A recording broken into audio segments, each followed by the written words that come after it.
Hi everyone, welcome to another G News update. Well, I'm talking to you here from Little Oniroa Beach this morning. It's afternoon now.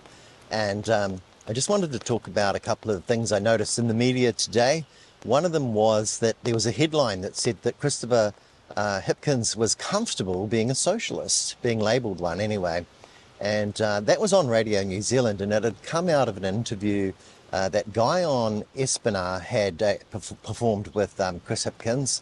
And the lead up to the generation of that headline basically involved a bit of a kind of a to and fro between Hipkins and Espinard, where Hipkins kept talking about how he believed in more intervention, that government, this particular government and a government in New Zealand, should intervene more to actually help you and me, to help everybody. But basically, Guyon was after a label here. He wanted socialist. Socialist was the thing. And if he could get that, and this is kind of a pattern with all interviews these days that we see in mainstream, including the Radio New Zealand interviews, is to try and get something, like a socialist or something like that up there, get him to say something where you can make a headline. And it wasn't long, maybe only about half an hour before Simeon Brown had pounced. Simeon Brown had actually rushed to social media to say, well, the trouble of being a socialist is that eventually you end up running out of other people's money to spend. And that was a Margaret Thatcher quote. And the point here was that when you're actually having an interview with someone in the media and you're a politician these days, basically you get a kind of a fine-tuned radar, I believe, to the way in which they're actually trying to create headlines, which basically tend to play into either rage baiting or the kind of things where there's a huge audience that will be somehow outraged by the headline or respond to it emotionally enough to actually create a reaction, create a lot of clicks, create a lot of attention. So rather than informing the public or even getting them to look at the substance of the interview, the purpose of the journalist is really to do the bidding of the commercial side of the operation. So if you've got commercial media whose main objective is really to return a dividend to shareholders, somehow or another you've got to keep up this batting rate against your competition. If News Talk ZB is always boasting that it's the biggest and the best and the king of radio, etc., the king of the broadcasting awards of Mike Hosking, then how is Radio New Zealand going to compete if they're positioned as something from yesterday that basically is falling away? Well, it needs gotchas. And we see this with, even these interviews with Jack Tame, it's supposed to be about informing the public or democracy, but really it's about, can I get this person to say something so that the people that like to use the word communist or Marxist and go no further or have no further level of nuance about what's really going on in their country and their voting, will actually suddenly be able to feel outraged, and the country can be more divided this way, but the media can make more money and get more ratings. So that's kind of I think a poor kind of motivation that doesn't work for us. As per usual, when I start doing a recording, somebody shows up with a big noise. So there's a man here with one of those boom boxes here. He's decided it would be a good idea to come up next to me. And I've had a morning of this, with tree cutters near me, people around the house creating a lot of noise. So, whenever I try and do a G News podcast, it's time to come up to me and make a lot of noise near me. So, that's what's happening. And that's kind of the metaphor, I suppose, for media in general. There's all this noise going on. So this morning there was, a complete focus on the scandal. The scandal is going to dominate the clicks in media, and the whole, interview with Chris Hipkins was basically overshadowed by this. But that headline about being a socialist and being comfortable with it came out. Now, if you watch the news and you do that kind of thing like I do, you will have seen there was another headline yesterday about what Chris Hipkins was comfortable with. And so there's this whole thing about headlines about what's Chris Hipkins comfortable with. Well, he was comfortable, apparently, according to the headline, with just letting TPM kind of die in a ditch. That was the headline. So the media were taking this role basically of saying, look, look how bad Chris Hipkins is. He's a socialist. He's allowing TPM to die in a ditch. And tomorrow there'll be some other thing about Chris Hipkins is comfortable with this or that. But not really focusing on what's good for you or I and the country.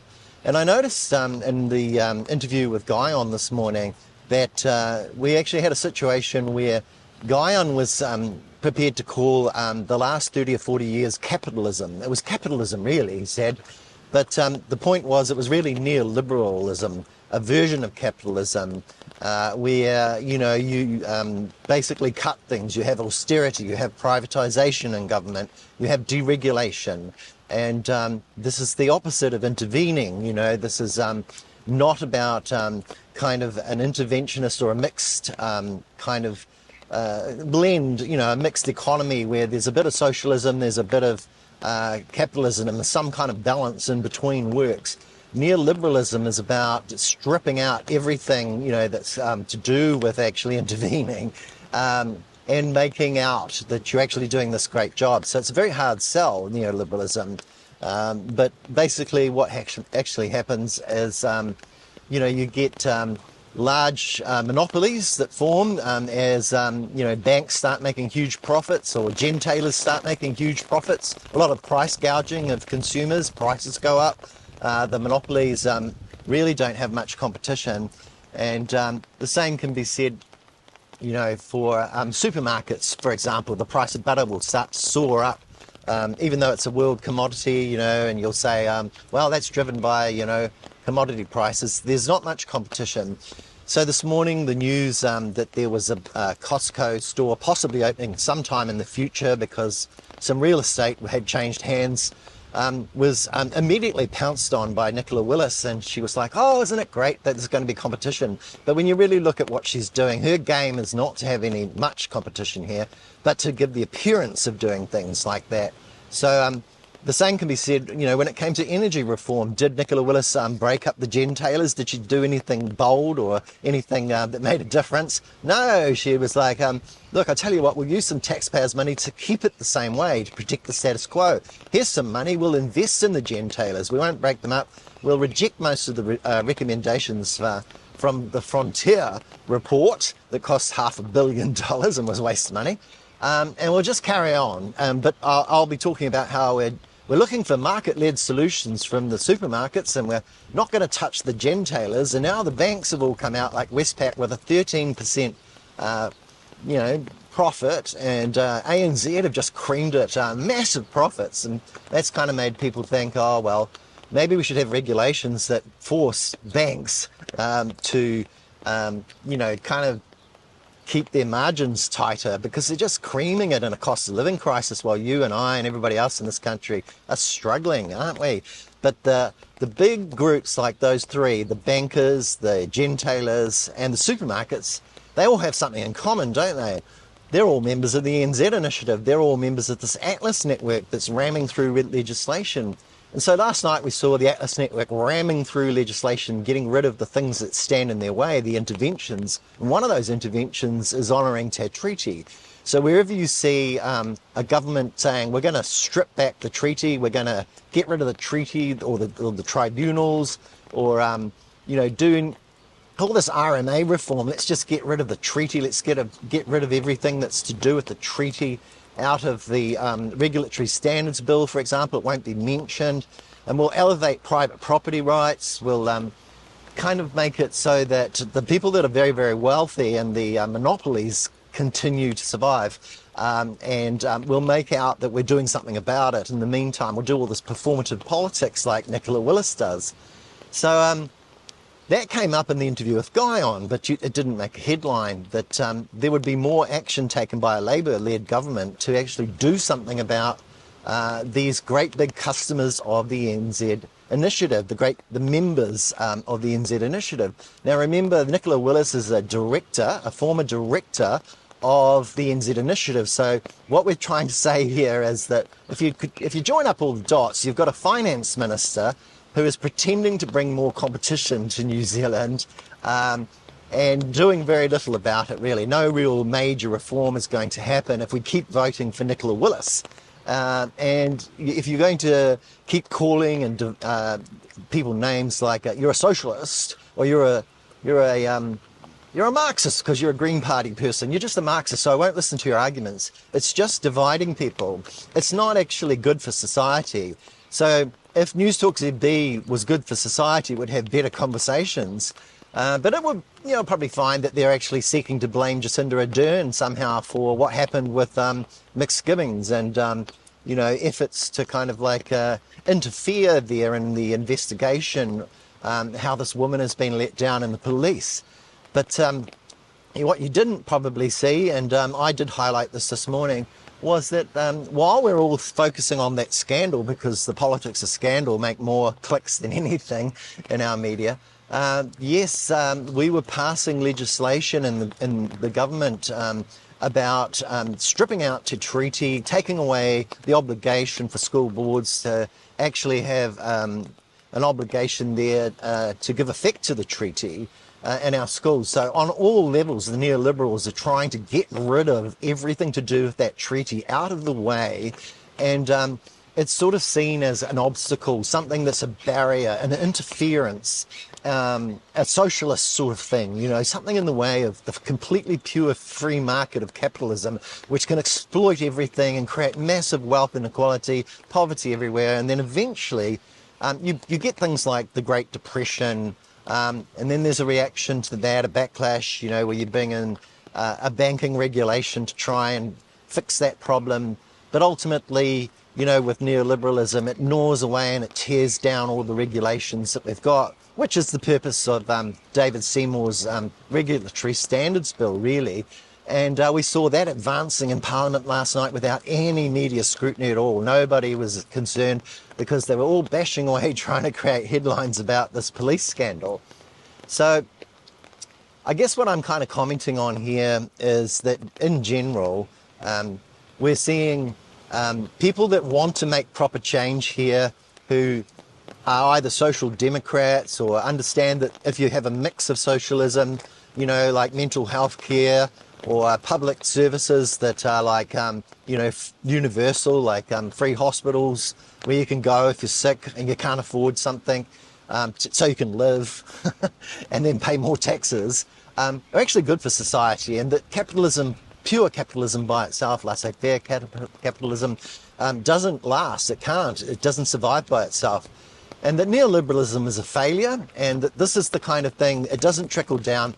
Chris Hipkins was pointing out this morning, this doesn't trickle down, but it's this kind of media gotcha, headline type approach that I think that politicians are fine-tuned to. They now see what's coming, and so you get a very guarded response in interviews from politicians as they avoid the obvious headline-grabbing attempts by journalists to kind of do this kind of divisive stuff, for their own benefit, really. And we saw that when it came to questions about who you could rule in and who you could rule out, being thrown at Labour 12 months before an election, which is completely crazy. Neoliberalism isn't even mentioned on Radio New Zealand. It's not something that gets a look in because we're not supposed to be conscious of it. And when people come to me and they say, hey, well, you're just stupid, Otto, you don't actually even know that it was the fourth Labour government that started selling assets off. Well, I do actually. I mean, I'd read all about it. I'd listened to all the different documentaries on it. I'd read PhD theses from law professors about it and what actually happened. And I know who Roger Douglas is, and I know what party he got associated with, and I know how he's related to the Mont Pelerin Society along with Ruth Richardson. And I know quite a bit about all the different think tanks in the UK that are very, very connected to the ones in New Zealand and the ones all over in the Atlas Network in Australia. They've got 9 different ones. Over here we've got the Taxpayers Union is one of these think tanks, pretending to be a union. And you've got Chris Bishop around that and his dad. You've got so many different people that are all intertwined in the background. That it's appalling, isn't it, that our media doesn't mention it. But I've noticed that our politicians started mentioning them. And we heard Willow Jean Prime last night in Parliament, while no media were covering it, talking about the NZ Initiative. We heard Phil Twyford talking about these classical libertarians and what they always do, and the NZ Initiative and Hobson's Pledge and the Free Speech Union. And we're seeing on social media people raising consciousness because this whole shtick of journalists looking to, to grab a label and make a headline. He's a socialist, he's a Marxist, he's a communist, that kind of stuff. He's comfortable with that. He's comfortable. That kind of carry on, doesn't help New Zealand society at all. It just entrenches divisions. And then you get all these people that will be coming in on that Jacinda post I put up today, going, oh, she needs a bullet, she needs to be hung, she needs to be killed, she needs to be quartered. And then you block all those people, and then you've got people coming in that say, that doesn't happen, I don't see why, she got what she deserved, there's a majority of us that think this. But it's not the majority, is it? It's just a few percentage of the population are full of hatred, and they carry on like murderers and just terrible people, really, abusive people. And so I basically think that we're in a war. We've got to keep fighting. We've got to keep raising consciousness about the choices that face us. And we saw Nicola Willis yesterday in desperation up against Deborah Russell in Parliament, saying, I am the finance minister who has been here while interest rates came down. Well, that was the Reserve Bank, not her, that did most of that heavy lifting, wasn't it? I am the finance minister who has provided tax relief. I mean, that was a big joke. Everyone had a good laugh at that because that was insignificant, but it cost us a lot of money, and she borrowed a lot of money. She drove up debt, and at the same time, she's going, debt has to come down. And she's got this Treasury Department stacked with these people from the neoliberal order from the 1990s going on about how debt's this big problem. So you've got Guy on talking to Chris Hipkins this morning, and the whole topic of is debt a problem came up. And what kind of debt ceiling would he be comfortable with, say 45% or 50%? Where would that line be for him? And his answer was, well, look, we've got an underinvestment problem, and it's okay to borrow to pay for the things that we really should invest in. So this is something that most good economists will tell you, there's good borrowing and bad borrowing. But if you're in Dumbtown and you listen to News Talk ZB, all borrowing is bad. Tax and spend, tax and spend. They've been taught these mantras, right? But they don't really know. They're Dumbtown, right?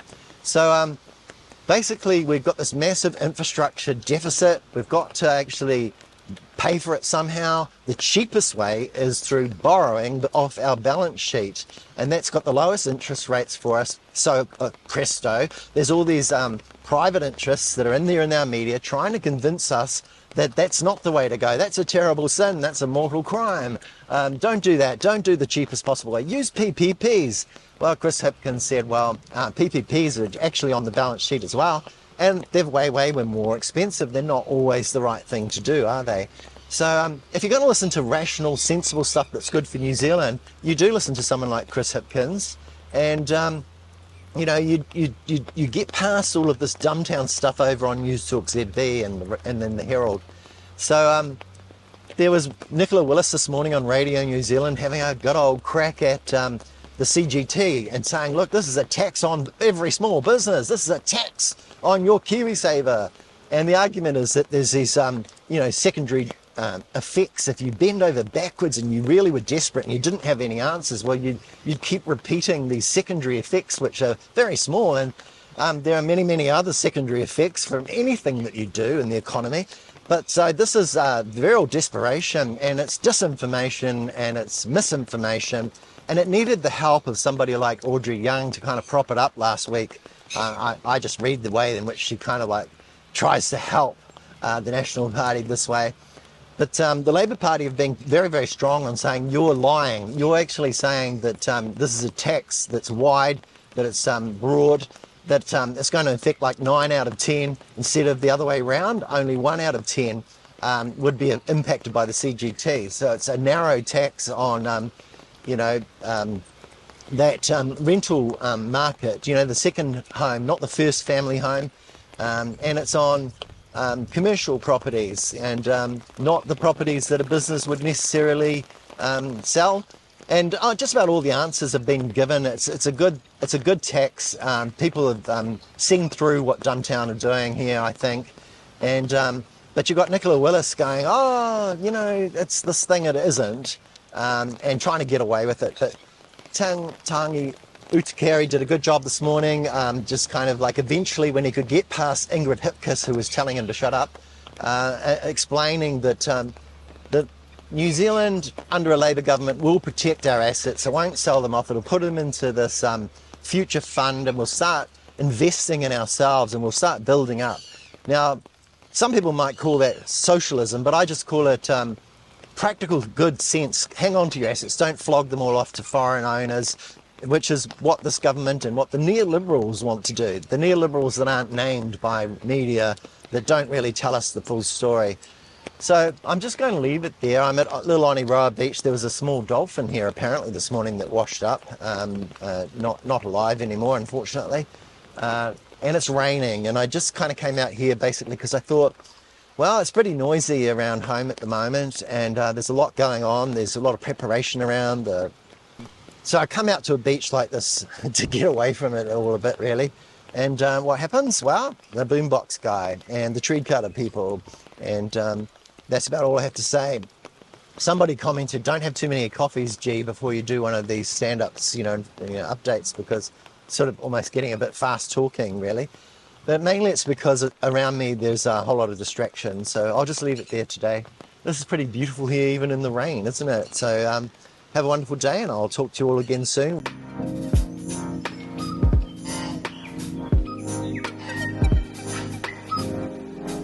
Welcome to G News, the good news.